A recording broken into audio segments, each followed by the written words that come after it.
How does beating UTEP, sweeping UTEP to get a share of the conference title compare to getting your 400th win? Oh, heck, this is more fun. I was a little worried about, I was more worried about 401 really because our kids have played so well all year. And the thing that our kids have to realize, and I think they've realized, is every team we play, they're going to play well. They're going to play extremely well. UTEP, we just couldn't put them away. We'd get up 10, we'd get up 11, and then they'd hit a couple threes. They'd tie it up, and it was back and forth. And it's just none of them are going to be easy. I mean, it's part of how this conference is. This conference is very evenly matched. But I thought, I got to give UTEP credit. I thought they played a heck of a game. Akil Simpson, 19 points and 9 rebounds, but pretty efficient too. 7 of 10 from the floor, 5 of 6 at the line. Where does this rank in your mind with some of her better performances this year? I think this is one of her most dominating performances of the year.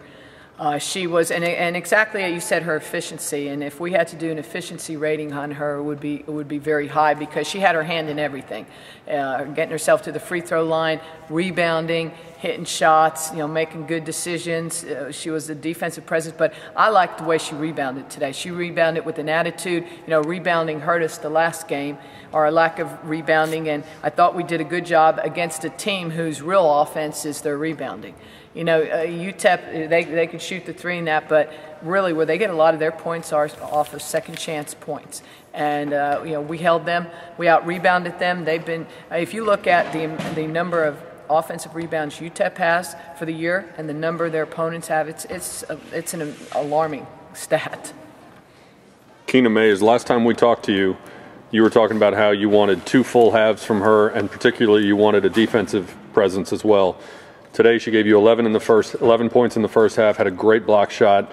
She also came up with a few steals, a few assists.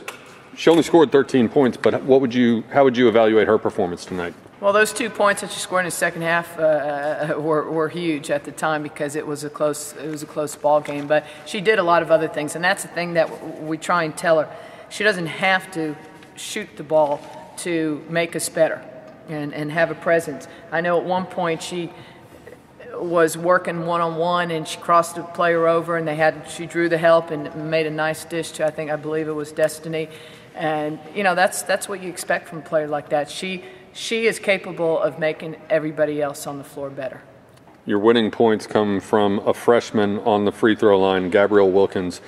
She hits the first one with 5.9 seconds left, and then UTEP calls timeout. What do you tell her or your team between free throws with a freshman on the line that close to the end of a game? Well, what we talked about is we had one more free throw. We were up 1 at the time. As I said, when we make this free throw, we're going to call a timeout, okay, just to make sure we can get our defense set. Then what we talked about is we only had 5 fouls. We had a foul to give. So what I told our kids was I wanted them to foul the person who got the ball after she took 1 or 2 dribbles, but make sure you foul. They almost didn't call that foul for a second. The reason is now they have to take it out again with less time on the clock, as opposed to if you got 5 seconds on the clock, you get a running start. I mean, you look at the girl after she got fouled, she goes up and takes it and follows through, and it's nothing but net. Well, unfortunately, there was a foul called and it was dead ball, so we got lucky on that. But our intention was to foul so that they can take some time off the clock and then come back and we can set up our defense. You talked about Keena doing a lot of other things. I mean, her and Akil both had these monster blocks out there, and Hives McCrae was really working hard, getting rebounds. How do you feel about the level of aggressive play? Well, and Destiny is somebody I did want to talk about because she came in that second half, and especially towards the end of the game, she had some huge rebounds. She had a huge offensive rebound and really made the smart move. Instead of trying to go up with it in traffic, she kicked it out, and she had some big-time rebounds down there. And, I felt like if we can get one and done down in UTEP's end, that we'd have a great chance of winning the game, because when they do have second and third opportunities, that's when they knock down a lot of threes. But when we had Destiny and Keel in the game, that's when we had our strongest rebounding team. You have a share of the conference title. How much more easily are you going to be able to breathe going into Thursday's game at Rice? Oh, heck no. There's no easy breathing. We still have unfinished business. And that's how the attitude you have to take. And, you know, there's two sides to that. One, first of all, as I did talk about with our team, as I met with them briefly, we talked about the fact that we do have unfinished business and we still have a game left and we want to finish this. And, you know, this is what it should come down to. It should come down to the end of the season when the last game you're playing for the title. You know, not, as I told our kids, the best thing about our situation is we don't have to rely on anybody else to lose. We control our own fate. So let's worry about what we do. And obviously with this win, a win, we can win the conference outright. Now, you know, as far as winning this game and getting a share of the title here, I don't think you could ask for a more memorable game to end in Moody. You know, it was senior day for Alicia Fillmore, who had a really solid game. She went to the basket hard, and what we talked about is, hey, this is a senior night. This is a historic game. It's the last game in Moody. Let's make it a good, memorable game. And tell you what, fans got their money's worth today's game, that's for sure. You mentioned Alicia. Obviously, she's not done. You've got postseason coming.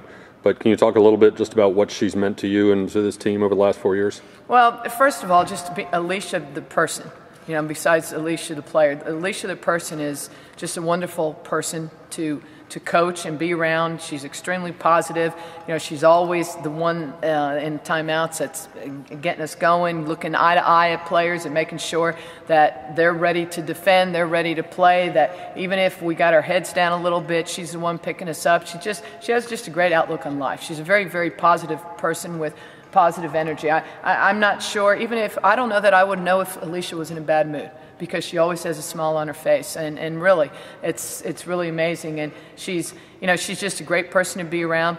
You know, she gives me gray hairs at times on the floor now, but she always goes hard. She'll always give you 100% effort, and I thought today when she went to the basket and drove to the basket, I thought she drove with an attitude. I mean, she got to the basket, she got herself to the free throw line, and did some nice things.